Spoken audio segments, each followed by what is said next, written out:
Hey guys, how's it going? In this video I will be comparing the Nexus 7 to the iPad mini. Now this is going to be a really strange comparison, as the iPad mini is still a rumor. Nothing has been official from Apple, well, up till now, but normally what I've seen in most cases is that whenever you get a rumor, it always turns out to be true. Like 99% of the time, especially with tech. Well, with celebrity news and other stuff it's different, but with tech, when they're like leaked pictures and everyone's talking about it, then you just know it's going to happen. Well, anyways, I read an article recently about the iPad mini and I thought I should do a comparison between the features. Well, once again, it's not official and it could not be true, but it might happen, and there's a lot of chance that it might be true. So first of all, a website reported a leak of the price of the iPad mini. Now it's probably going to fall somewhere between 7 inches to 8.9 inches. I'm going with the 7-inch factor. They're probably going to do what the Kindle Fire did, what Google did with the Nexus, and that's what I think. Tell me what you think in the comment below. Well, the 8 gig version of the Nexus 7 is $199 and the 16 gig version is $249. It's a pretty sweet deal if you check out the specs of this bad guy. There is no cellular Nexus 7 as of yet, no 3G, no 4G, nothing like that, but again, rumors are out there that there would be a 3G, there would be a 4G too. So we're waiting for that, and hopefully Google comes up with that soon. But the iPad mini, the price rumors point out that the 8 gig version would be for $320. Yeah, $320 US. Now, the 8 gig Nexus 7 is $199, and the iPad mini would be $320. So we're looking at $120 more. Well, not too much. $120 for an iPad, $120 extra. So that's not too bad. But then what blows me away is the 16 gig version, which is for $450, the iPad mini, while the 16 gig Nexus 7 is $249. So that's a clear $200 comparison. So we've gone $80 more. But yeah, that is a lot. I'd say I would go for the 120 and get the iPad, but I don't know. You tell me what you think once again. Well, those two prices are for the Wi-Fi version of the iPad mini, while the 3G version of the 8 gig would be for $450. Holy cow, that's a lot. No, honestly, that's a lot. And the 16 gig version would be $580. Wow, my hands are shaking, you know. It's a lot of money. So I don't know, in terms of price, the Nexus 7 has beaten the iPad already. I mean, Apple really have to reduce their price if they want to keep up, or else it's going to be really hard for them. Now, in terms of specs, the Nexus 7 is running JellyBean 4.1.2. It's the latest Android version. It's super fast. Let me just show you guys. Yeah, you probably can see that. It's right here. 4.1.2. Super fast. Project Butter in effect. Everything is just sliding away and pretty cool, pretty awesome. I love it. It's my daily tablet. I like it a lot. The iPad mini would be running iOS 6. Now there have been several updates in the iOS 6, 200 features to be precise. Most of them are pretty small features, but they do count. So that's it with iOS 6.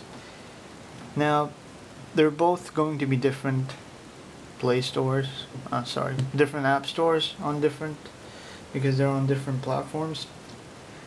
Now the Google Play Store has a lot of stuff, trust me. If you are coming from BlackBerry, if you're coming from Windows Phone, you would absolutely love it. There's a ton of stuff in the App Store. Now many people argue that 90% of it is junk. I won't say no, but I won't say yes, because I don't have all the apps out there, and I only have apps that I actually need, apps that are used daily by me, like YouTube, Google Maps, Gmail, Facebook, Skype, Chrome, a few games, and yeah. The App Store with Apple is really good too.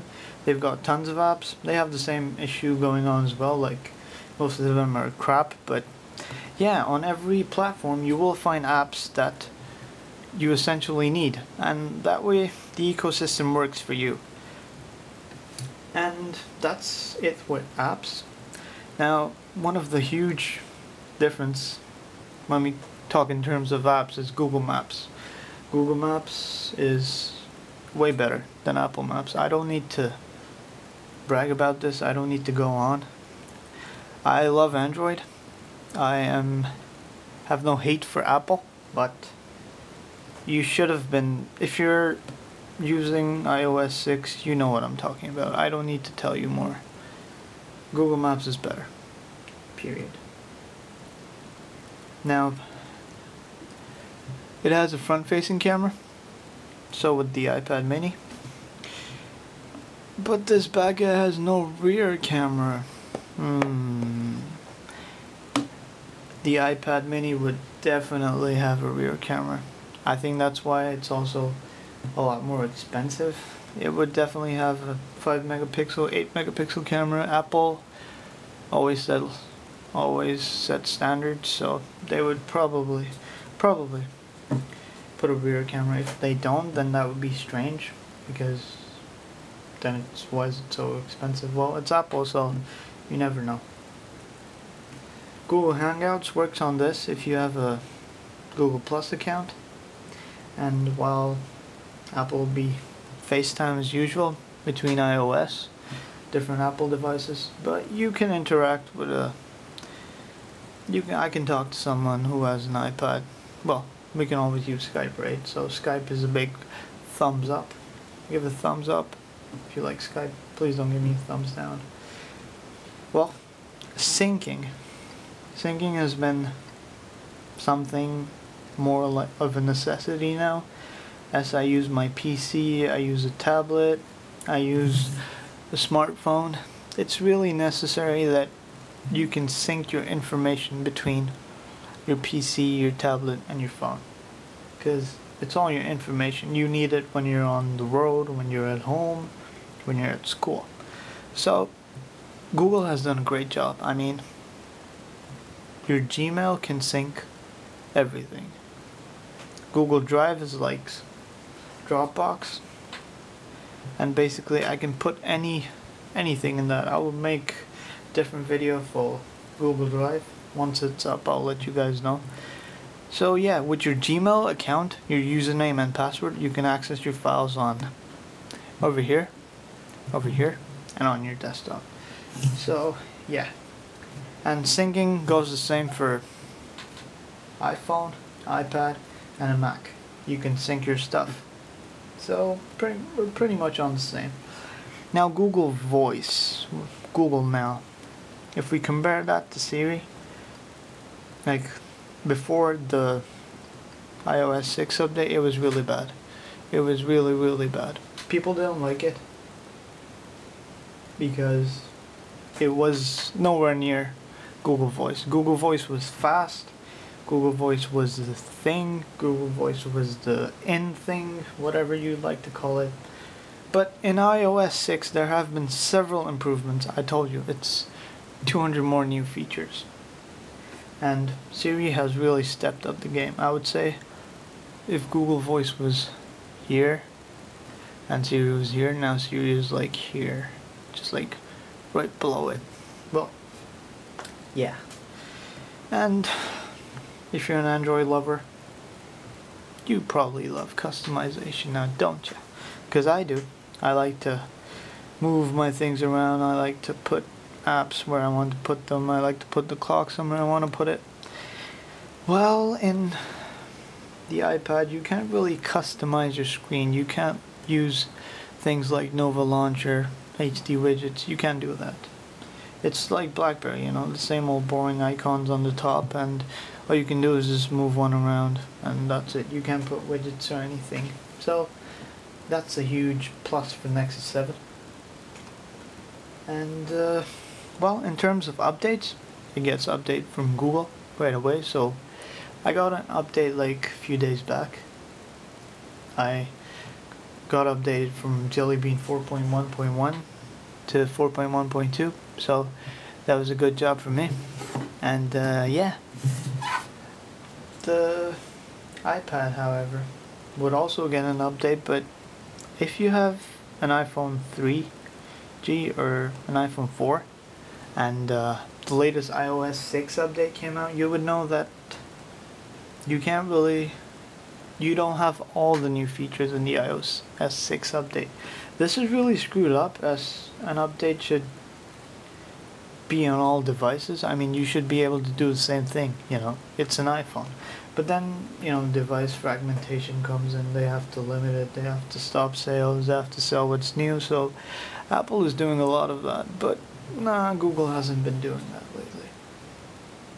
So yeah guys, the final conclusion, wow, it's been 11 minutes, I talk so much, I apologize. The specifications are just so many that I couldn't stop. Really sorry.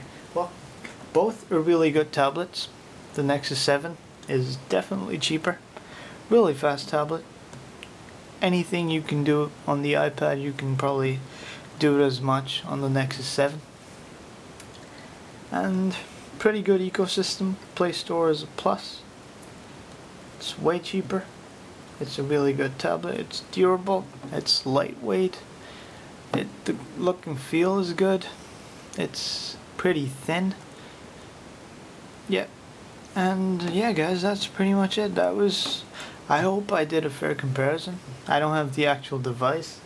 iPad mini might turn out to be a rumor. I hope it doesn't, because then I'd have to take this video off. But yeah guys, that's pretty much it. The end decision would always be up to the consumer. I mean, you'd prefer an Android over an Apple device, or you prefer an Apple over an Android device. So the end decision will always be yours. I can just tell you what I'm using and what I think about it. So these are clearly my opinions, my suggestions, and my advice. If you want to take it, you can take it. If you want to leave it, you can leave it. Well guys, give this a thumbs up if you liked the video. If I talk too much, then give it a thumbs down, please. Please just give it a thumbs down if I talk too much. I know I did. I'm sorry. Well, do subscribe for more as I keep on talking about Android and different devices.